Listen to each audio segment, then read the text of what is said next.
Hi, my name is Dr. Peggy Parker. I'm a biological medicine doc and a naturopath. And a few years ago, I made a discovery that promises to be a medical game changer. I discovered that ionized water has some unique antioxidant properties that are absolutely foundational for regaining or maintaining health. And in order to prove that theory into scientific certainty, I need to do a clinical trial study. And doing this study has been an absolutely overwhelming passion of mine for the last few years. And now all the pieces are in play, and it's time for me to begin. The first time I heard about ionized water was actually during my biological medicine training. And I tried this water ionizer that was recommended, and I didn't really like it. Then I got really sick. Actually, my gallbladder became gangrenous before doctors figured out what was wrong with me. And so when they tried to remove it, they left a lot of gangrene in my body, and so I was really literally rotting from the inside out. I was really sick, couldn't seem to get much better. I tried everything that my naturopathic and biological medicine taught me that had worked to help my patients, but it wasn't really doing much for me. And a friend of mine told me about ionized water, and because I had a negative experience with it in the past, I just ignored her. And she kept talking to me about it, and I kept being sick. So one day I found out that there was a man coming from Japan to do a lecture. So I decided to go to the lecture, and during this 3-hour lecture, it took a long time because we had to do translation. During the 3-hour lecture, I drank 4 16-ounce glasses of this ionized water, and every symptom that I had disappeared, and it stayed gone for 2 full days.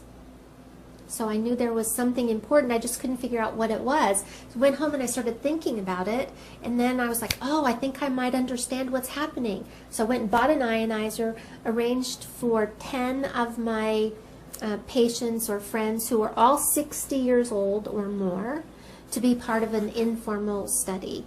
And they agreed to drink a certain amount of water every day and come back in after 1 week and 2 weeks and after a month to be tested. And so what I was doing is testing their blood, their urine, and their saliva, and hooking them up to some machines and kind of looking at things. Their test results were tremendously better. So it wasn't based on symptoms. What I was looking at was how minerals were being introduced into their cells, how the pH, how the cells would change pH, and how the rates of oxidation were changing. And oxidation happens when free radicals bombard your cells. And you have about 100 trillion cells in your body, and every day each one of those cells are assaulted with 10,000 by 10,000 free radicals. That damage is called oxidation. Free radicals are really just atoms or molecules that have lost an electron. And that happens from exposure to radiation or UV lights, or so things like fluorescent light bulbs and computers and cell phones and cars and manufacturing plants and fertilizers and pesticides, and even the water that we drink and the air that we breathe that are kind of polluted, those actually contain free radicals. All of those 100 trillion cells have a few things in common, and one of them is that they're made, they all have a membrane, and that membrane's made of something called a phospholipid bilayer. That's just a fancy term for fat.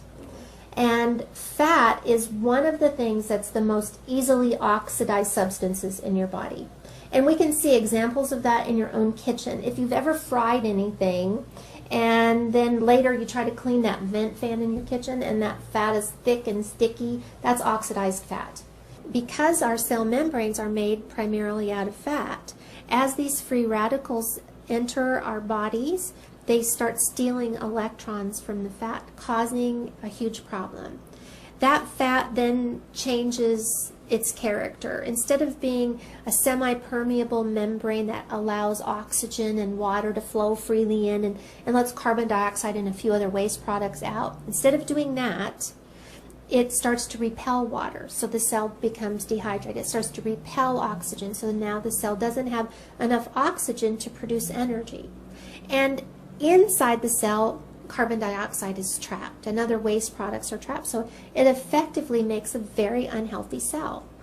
Well, those unhealthy cells will divide and multiply in your body just like all cells will. So healthy cells, unhealthy cells, they all do the same thing. They divide and make two new daughter cells that are identical to the parent cell. When that happens, we start to see tissues change. We start to see organs change. We start to see glandular systems change. And so wherever your genetic weakness is in your body, whether it's your eyes or your heart or your blood vessels or your skin or your pancreas, wherever the weak link is, that's where we're going to see a disease process or an illness begin to form. And unless you've been living under a rock for the last few years, then you know about antioxidants. You know that vitamins A, C, and E are antioxidants, and you know that all the brightly colored fruits and vegetables, even chocolate and coffee, contain antioxidants. In theory, the more antioxidants you consume, the more reversal of oxidation in your body, or the more it will stop that free radical damage.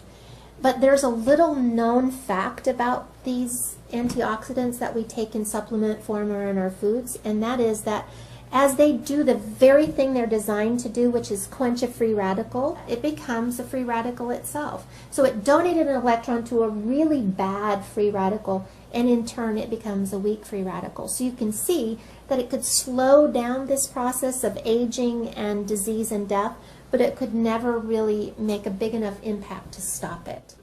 There's an interesting thing about ionized water. As I tested all of my patients, I began to see dramatic changes in the rates of oxidation on their cells.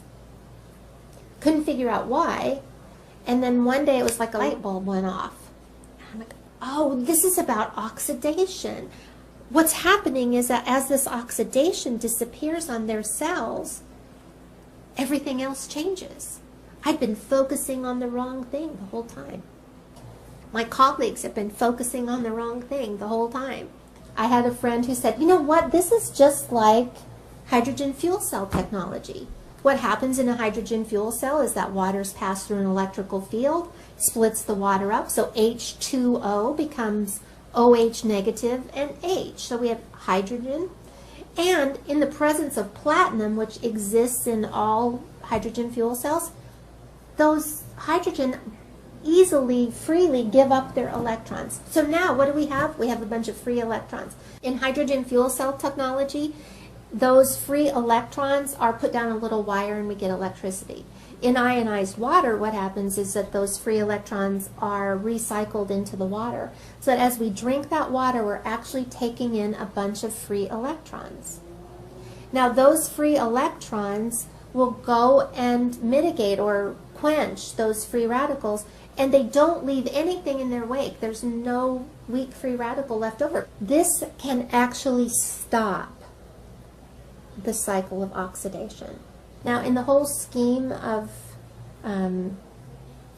clinical trial studies, the end result is always that there's a product, an end product that's made, like a drug, that can be sold for billions of dollars, so it offsets the cost of the clinical trial studies. In this particular case, I don't sell anything. I'm just trying to help people be well. My very first patient that I lost was 16 years old, and it happened at a time when one of my daughters was 16 years old. This was potentially the hardest thing I've ever been through. And all I could think of was what could I have done differently? How could I have helped her? And then a few years later, I found this technology, and I realized that it was the answer to that question of what could I have done differently and how could I have helped her more. It's my passion to save the world one glass of water at a time. I know it sounds like a lofty goal, but I want to end as much disease and suffering in the world as I can, as fast as I can. I really believe this clinical trial study can be a medical game changer, but these things never happen as a result of just one person's effort. It takes so many people to accomplish a project like this. And with your support, I believe that we can move forward. I need you to help me spread the word. You can do it by emailing this video to everyone you know. Put it on your Facebook page. Pin it to your Pinterest board. Tweet about it and ask all of your friends to do the same. because I believe that together we can pioneer a change in the health of people all around the world, one glass of water at a time. Thanks so much.